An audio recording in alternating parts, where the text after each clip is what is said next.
우리가 살아가고 있는 이 시대에는 신앙을 부인해야 불이익당하지 않는 시대입니다. 겉으로는 종교의 자유를 말하고 표방하고 있지만 실제로는 하나님을 진심으로 믿고 그 믿음대로 살고자 하면 은근히 불편해하고 손해를 주고 때로는 공격까지 당하는 일들이 있지요. 학교에서, 직장에서, 그리고 가정에서 예수님을 믿는 것으로 인해 어떤 선택을 해야 할지 고민되는 순간들이 찾아옵니다. 오늘 우리가 함께 살펴볼 다니엘 3장의 말씀에 등장하는 이 세 청년들도 그러한 상황에 처해 있었습니다. 그들은 다니엘과 함께 유다에서 바벨론으로 포로로 끌려온 사람들입니다. 나라를 송두리째 빼앗겼고 이름도 바뀌었으며 바벨론의 왕궁에서 교육을 받으며 살아야 했습니다. 외적으로 드러난 모든 환경은 그들의 믿음을 지키기가 도무지 어려운 상황이었습니다. 그러던 중 바벨론 왕 느부갓네살은 금신상을 세우고 모든 사람이 나팔 소리를 들으면 그 우상 앞에 절하라고 명령을 내립니다. 그리고 왕은 이 명령을 어길 시 타는 불 속 7배나 뜨거운 풀무불 속에 던져질 것이라고 엄포를 놓았지요. 이것은 그저 단 한 번만 절하면 되는 문제가 아니었습니다. 이것은 단지 몸을 숙이는 행위가 아니라 하나님을 버리고 우상에게 무릎을 꿇는 우상 숭배의 죄를 범하는 것이었습니다. 그런데도 많은 사람은 그 명령 앞에서 무릎을 꿇었습니다. 어쩌면 그들 가운데에는 마음으로는 하나님을 믿었지만 이 정도는 괜찮지 않을까 하고 생각하며 절한 사람들도 혹시 있었을지 모릅니다. 그러나 사드락과 메삭 아벳느고 이 세 사람은 그 명령에 따르지 않았습니다. 그리고 결국 그들은 왕 앞에 끌려가게 되지요. 거기에서 이들은 금신상 앞에 절하라 강하게 말하는 이 왕 앞에 이렇게 담대하게 말합니다. 우리가 함께 17절과 18절 말씀을 함께 읽어보도록 하겠습니다. 17절과 18절 말씀입니다. 함께 읽도록 하겠습니다. 시작! 왕이여, 우리가 섬기는 하나님이 계시다면 우리를 맹렬히 타는 풀무불 가운데에서 능히 건져내시겠고 왕의 손에서도 건져내시리이다. 그렇게 하지 아니하실지라도 왕이여, 우리가 왕의 신들을 섬기지도 아니하고 왕이 세우신 금신상에게 절하지도 아니할 줄을 아옵소서. 아멘. 사랑하는 성도 여러분, 이 말은 단순히 새 젊은이들의 결의에 찬 외침이 아닙니다. 이 말 안에는 진정한 신앙이 담겨져 있으며 하나님의 사람은 어떠한 자들이어야 하는지에 대한 그 믿음과 신앙의 내용들이 고스란히 담겨져 있습니다. 오늘 이 말씀의 시간을 통하여서 그들의 선택과 그들의 고백 가운데 담긴 이 신앙의 본질을 함께 살펴보기를 원합니다. 이 말씀을 통하여서 우리의 삶 속에 마주하게 되는 여러 가지의 선택의 순간들 속에서 바른 선택을 하며 끝까지 하나님만을 섬기겠다라고 말하는 믿음의 결단이 있는 저와 여러분들이 되시기를 주님의 이름으로 축복합니다. 먼저 첫 번째로 우리는 이 세상 속에서 용기를 굽혀서는 안 됩니다. 사드락과 메삭 아벳느고는 지금 절체절명의 위기 앞에 서 있습니다. 바벨론 왕 느부갓네살은 온 백성에게 금신상 앞에 절하라는 명령을 내렸고 누구든지 그 명령을 어기면 타는 풀무불 속에 던져버리겠다고 선포하였습니다. 절하지 않으면 죽는다는 것이지요. 이 얼마나 강압적이고 무서운 상황입니까? 모두가 무릎을 꿇었습니다. 그 뜨거운 풀무불을 직접 본 사람들은 살아남기 위하여 어쩔 수 없다며 스스로를 합리화하고 허리를 숙이고 무릎을 꿇었습니다. 그러나 단 세 사람, 사드락과 메삭과 아벳느고는 무릎을 꿇지 않았습니다. 이 모습을 지켜보았던 왕은 격분합니다. 그의 분노는 단순한 감정이 아니라 자신의 권위 앞에 도전하는 자들을 바라보는 그러한 분노였습니다. 그리고 이들을 끌어오게 하고 마지막 기회를 주겠다고 말합니다. 지금이라도 절하면 살려주겠다고 합니다. 인간적으로 보면 이것은 기회처럼 보입니다. 절 한 번으로 죽음을 면할 수 있다면 마음속으로는 하나님을 생각하며 몸만 굽히면 되지 않겠느냐고 유혹이 들 수 있습니다. 하지만 이들은 굽히지 않았습니다. 왕 앞에서조차 단호하게 말합니다. 우리는 신상에 절하지 않겠습니다. 이 한마디는 그들의 신앙이 무엇에 기초하고 있는지를 보여주는 위대한 선언입니다. 여러분, 이들이 이러한 선언을 할 수 있었던 것은 그들이 강해서가 아니었습니다. 그들 안에 있는 믿음이 용기를 주었기 때문입니다. 그들의 마음속에는 하나님이 누구이신지가 분명히 새겨져 있었습니다.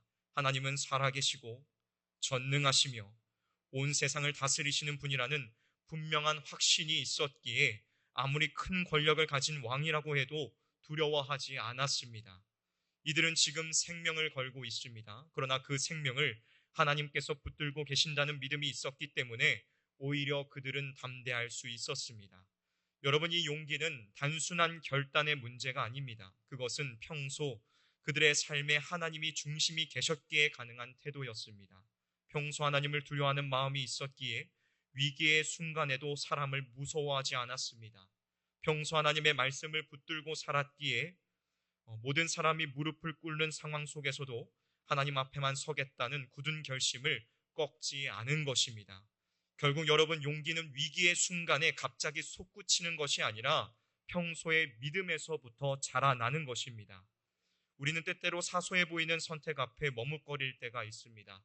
눈앞에 불이 있지는 않지만 사람들의 시선이 무섭고 손해가 있을까봐 걱정되고 외롭고 불편한 상황이 싫어서 내가 예수님을 믿는다는 사실을 숨기고 싶을 때가 있습니다. 그러나 우리가 기억해야 할 것은 신앙은 결국 누구 앞에 살아가는지를 드러내는 것이라는 사실입니다. 하나님 앞에 사는 사람은 사람 앞에 무릎을 꿇지 않습니다. 사랑하는 성도 여러분, 믿음은 타협이 아닙니다. 타협은 겉보기에는 지혜로워 보일 수 있지만 결국에는 신앙의 근간을 흔들고 영혼을 무기력하게 만듭니다. 믿음을 조금씩 양보하다 보면 처음에는 큰일이 아니라고 생각하지만 점점 더 깊은 곳에서 하나님과 멀어지는 것을 경험하게 됩니다. 여러분, 성도들의 삶은, 우리 그리스도인들의 삶은 좁은 길을 걷는 것입니다. 다수가 가는 넓은 길이 아니라 손해를 보더라도 하나님 편에 서는 것입니다. 물론 이 길이 쉬운 길은 아닙니다. 그러나 분명한 것은 하나님께서 우리와 같이 그 길에 함께 하신다는 것입니다. 사드락과 메삭과 아벳느고는 풀무불 앞에서 사람의 판단보다 하나님의 뜻에 순종하기로 결심했습니다. 이들이 보여준 용기는 특별한 상황에만 필요한 것이 아닙니다. 우리도 매일의 삶 속에서 작고 큰 선택의 순간들마다 이 믿음의 용기를 요구받고 있습니다. 누구도 대신해 줄 수 없는 이 신앙의 길 속에서 우리가 결국 붙들어야 할 것은 환경이 아니라 하나님이십니다. 주 안에서 사랑하는 성실의 성도 여러분, 하나님께서는 지금도 자기 백성을 붙드시고 보호하시며 영원한 생명을 약속하십니다. 그분이 우리와 함께 하신다는 사실을 믿는다면 우리가 두려워할 것은 아무것도 없습니다. 사람들이 뭐라고 떠들어대도, 손해를 본다고 해도, 외롭고 힘든 길이라고 해도 우리가 하나님 앞에 바르게 서 있으면 그것만으로도 족합니다. 그 믿음에서 나오는 용기만이 이 세상에서 하나님의 사람으로 살아가는 길을 밝혀줄 것입니다. 사랑하는 성도 여러분, 삶의 여러 가지의 선택들 앞에서 용기를 가지십시오. 믿음과 신앙으로 결단하며 선택하십시오. 우리는 사람의 시선을 의식하며 사는 자들이 아닙니다. 하나님을 의식하며 사는 자들입니다. 바라기는 이 자리에 있는 우리 성실교회 모든 성도님들이 모두가 용기를 갖고 하나님 앞에서 바른 선택을 하는 삶이 되기를 소원합니다. 하나님께서 기뻐하시는 삶, 하나님께서 보시기에 아름다운 사람들이 모두 되기를 주님의 이름으로 간절히 축원합니다.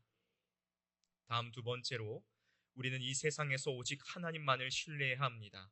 오늘 본문 17절에서 다니엘 세 친구는 이렇게 고백을 하고 있지요.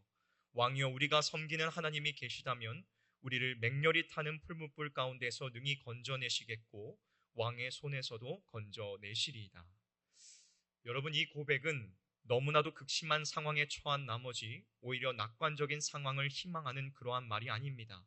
이들은 실제로 하나님께서 그들을 지금 그 자리 가운데서 능히 구해내실 수 있다고 믿었습니다. 그 믿음이 있었기에 눈앞의 위협이 아무리 커도 두려워하지 않았던 것입니다. 이들이 하나님을 신뢰했다는 것은 하나님이 자신들을 향한 선한 뜻을 갖고 계시며 그 뜻 안에서 어떤 방법으로든 구원하실 수 있다는 확신을 품었다는 것입니다. 현실적으로 보았을 때에는 도무지 빠져나올 길이 보이지 않습니다. 그러나 하나님께는 언제나 길이 있습니다. 그들은 하나님이 천지를 창조하신 전능하신 분이라는 사실을 알고 있었습니다.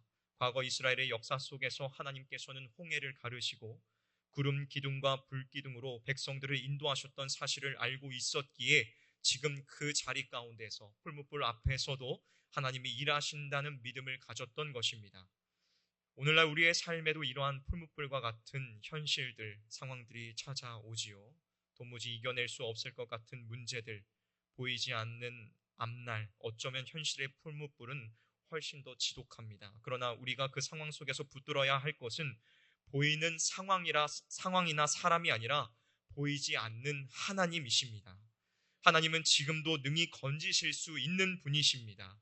우리의 건강을 회복시킬 수 있고 가정을 회복시킬 수 있고 가장 절망적인 자리에서도 새로운 길을 내실 수 있습니다.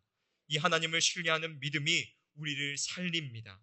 그리고 그 믿음은 하나님을 더욱 깊이 아는 데서부터 시작됩니다. 사랑하는 성도 여러분, 하나님은 약속을 지키시는 신실한 분이십니다. 그분은 자기 백성을 잊지 않으시고 작은 믿음이라도 소홀히 여기지 않으시는 분이십니다. 우리가 그분을 신뢰하며 그 약속을 기다릴 때에 결국 하나님의 때에 하나님의 방법으로 그분은 반드시 일하십니다. 사드락과 메삭, 아벳느고가 붙들었던 신뢰는 바로 이러한 것이었습니다. 자기들이 처한 상황이 아니라 하나님이 누구이신지를 기준 삼은 믿음이었습니다. 그리고 그 믿음은 우리들에게도 동일하게 주어져 있습니다. 우리가 하나님을 믿고 그분을 신뢰할 때에 현실의 상황은 바뀌지 않는 듯 보여도 우리 안에 담대함이 자라고 평안이 자리 잡습니다. 그러므로 여러분, 하나님을 신뢰하십시오. 하나님을 신뢰하십시오.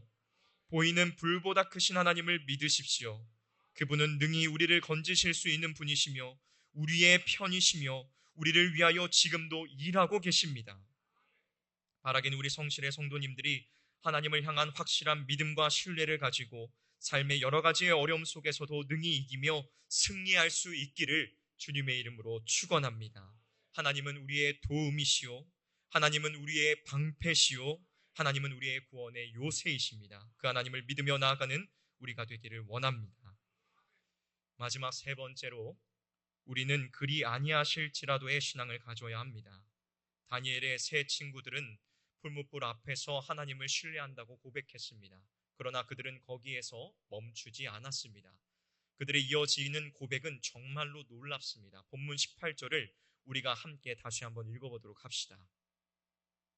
18절 읽어보도록 하겠습니다. 시작. 그렇게 하지 아니하실지라도 왕이여 우리가 왕의 신들을 섬기지도 아니하고 왕이 세우신 금신상에게 절하지도 아니할 줄을 아옵소서. 아멘.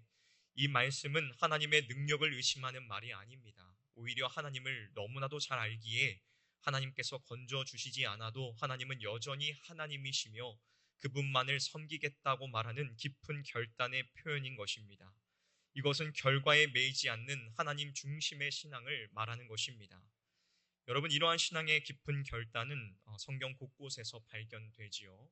우리가 잘 알고 있는 에스더도 그러합니다. 그녀는 모르드게의 요청을 받고 왕 앞에 나아가 유다 백성을 구하는 중대한 결단의 순간을 맞이하였습니다. 그러나 그 당시 왕 앞에 부름 없이 나아간다는 것은 곧 죽음을 의미했습니다. 그때 에스더는 이렇게 말합니다. 에스더 4장 16절 말씀입니다. 규례를 어기고 왕에게 나아가리니 죽으면 죽으리이다. 에스더의 이 고백은 다니엘의 세 친구의 고백과 본질적으로 같습니다. 에스더도 하나님의 뜻이 자기 생명을 지켜주시는 것일 수도 있고 아니면 그 뜻대로 자기가 죽을 수도 있다는 것을 알았습니다. 그럼에도 불구하고 하나님의 백성으로서 해야 할 일이 있다면 그 결과와 상관없이 순종하겠다는 굳은 결단을 내립니다. 죽으면 죽으리이다. 이 말은 그리 아니하실지라도의 다른 표현인 것입니다. 하나님께서 반드시 나를 살리시지 않아도, 하나님께서 내 기도에 지금 당장 응답하시지 않아도 나는 하나님 편에 서겠습니다. 나는 하나님을 배반하지 않겠습니다. 그 믿음이 다니엘의 세 친구에게도 있었고 에스더에게 있었으며 오늘 우리들에게도 있어야 할 줄 믿습니다. 여러분, 우리도 종종 그러한 순간에 섭니다. 기도는 하지만 결과가 보장되지 않을 때가 많습니다. 믿음대로 살고자 하나 현실은 냉혹하고 고단하기만 합니다. 그러나 그때 우리가 진짜 믿음을 보여줄 수 있는 순간이 오는 것입니다. 바로 그리 아니하실지라도의 결단으로 설 수 있는가 하는 것입니다. 주 안에서 사랑하는 성실의 성도 여러분, 하나님은 우리의 입으로부터 나오는 그 고백을 귀하게 여기십니다. 그리고 그 믿음을 절대로 외면하지 않으십니다. 사드락과 메삭 아벤느고를 불 속에 그냥 던져두신 것 같았지만 실은 그 불 가운데에 하나님이 함께 들어오셨습니다. 다니엘의 세 친구를 풀무불에 집어넣고 왕은 깜짝 놀랐습니다. 그리고 이렇게 말하지요. 24절에서 25절 말씀을 함께 읽어보도록 합시다. 24절과 25절 말씀입니다. 함께 읽어보도록 하겠습니다. 시작. 그때 느부갓네살 왕이 놀라 급히 일어나서 모사들에게 물어 이르되 우리가 결박하여 불 가운데에 던진 자는 세 사람이 아니었느냐 하니 그들이 왕에게 대답하여 이르되 왕이여 올소이다 하더라. 왕이 또 말하여 이르되 내가 보니 결박되지 아니한 네 사람이 불 가운데로 다니는데 상하지도 아니하였고 그 넷째의 모양은 신들의 아들과 같도다 하고. 아멘. 여러분, 하나님께서는 때때로 우리를 불 속에서 꺼내시기보다는 그 불 가운데에 우리와 함께 하심으로 그분의 임재와 영광을 보여주십니다. 우리도 사드락과 메삭 아벤느고가 섬겼던 그 하나님을 믿습니다. 믿으십니까? 그리고 그분이 나를 이해하지 못할 고난 속에 두신다 해도 나는 여전히 하나님만을 섬기겠습니다 라고 우리는 고백할 수 있어야 합니다. 그리 아니하실지라도 하나님은 내 삶의 주인이시며 나는 그분을 온전히 믿고 따르겠습니다라는 이 고백이 우리의 고백이 되기를 주님의 이름으로 간절히 소원합니다. 그리고 이 고백이 우리의 가정과 교회 그리고 우리의 다음 세대 자녀들에게까지 물려줄 수 있는 살아있는 신앙의 유산이 될 수 있기를 주님의 이름으로 간절히 축원합니다. 말씀을 마무리하도록 하겠습니다. 사랑하는 성도 여러분, 오늘 이 다니엘의 세 친구의 이야기는 단지 오래전 옛날 옛적에 있었던 그러한 전래동화와 같은 이야기가 아닙니다. 이 말씀은 오늘 우리가 살아가고 있는 이 시대, 하나님보다 다른 것들이 신처럼 높임받는 이 시대 속에서 성도들이 어떠한 자세로 살아가야 하는지를 분명하게 보여줍니다. 지금 우리의 눈앞에도 크고 작은 풀무불들이 놓여 있습니다. 직장에서, 가정에서, 사람들의 시선과 세상의 흐름 속에서 신앙을 지키기가 어려운 순간들이 있습니다. 그때마다 우리는 선택의 기로에 서게 됩니다. 하나님을 따를 것인가? 세상과 타협할 것인가? 진리를 붙들 것인가? 아니면 조용히 그것을 따라 나설 것인가? 오늘 이 말씀은 우리에게 권면합니다. 흔들리지 말아라. 굽히지 말아라. 타협하지 말아라. 하나님은 능히 너를 지키실 수 있는 분이며 설령 지금 내가 원하는 대로 되지 않더라도 그분은 여전히 선하시고 신실하시다. 이 믿음을 가슴에 새기기를 바랍니다. 결과를 기대하며 믿는 신앙이 아니라 하나님의 성품을 신뢰하며 사는 믿음으로 나아가시기를 소원합니다. 하나님을 믿는 믿음 안에서 용기를 발휘하며 하나님을 신뢰하고 모든 삶 속에서 그분을 붙들고 나아가 믿음의 열매들을 많이 맺는 저와 여러분이 되시기를 주님의 이름으로 축복합니다. 함께 기도하도록 하겠습니다.